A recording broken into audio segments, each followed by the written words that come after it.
Hi, I'm Dr. Josh Bell. I grew up here in San Antonio.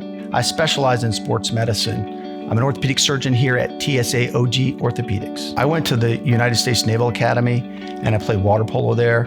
And during my time at the Naval Academy, I saw a lot of different injuries, a lot of different people who went through medical problems. So I started to become interested in medicine. And as I got more interested in medicine, I realized that really helping people, fixing people, getting them back to their athletic pursuits or just their regular lives was really important to me.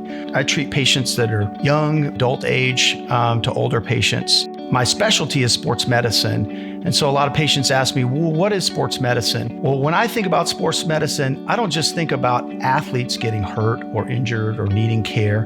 What I think about are people who are injured in their normal daily lives.